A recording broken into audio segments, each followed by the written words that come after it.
જય જવાન જય કિસાન। અમે એક શરૂઆત કરી પ્રાકૃતિક ખેતીની, ખાસ કરીને અમારા ગામડે એટલે કે નાની પાખરથી।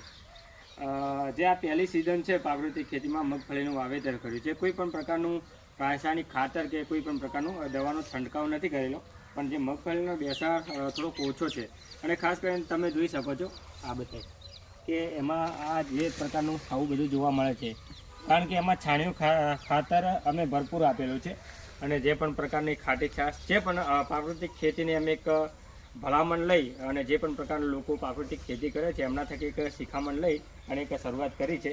પ્રાકૃતિક ખેતીમાં લગભગ શરૂઆત જ્યારે કરીએ છીએ તો થોડાક 3-4 સિઝન કદાચ એવું કેવું થાય છે જે લોકો પ્રાકૃતિક ખેતી કરે છે તેમાં થોડુંક તમને નુકસાન આવી શકે છે, અથવા કોઈ પણ પ્રકારનું એ રીતે તમને જે તમે ધારીએ છીએ એ રીતે તમને મળતું નથી। પણ ચોક્કસ જે 3 વર્ષ પછી એક સારી એની શરૂઆત થાય છે। એટલે પ્રાકૃતિક ખેતી આપણા દેશ માટે જરૂરી છે, કારણ કે પહેલાં આપણા બાપ દાદા જે ખંડિયા હતા એ પણ એક જે પ્રાકૃતિક ખેતી જેવું બધું એમનું જે હતું, એટલે લોકો વધારે જીવતા, એટલે આપણે પણ એક શરૂઆત કરવી પડશે। જય જવાન જય કિસાન।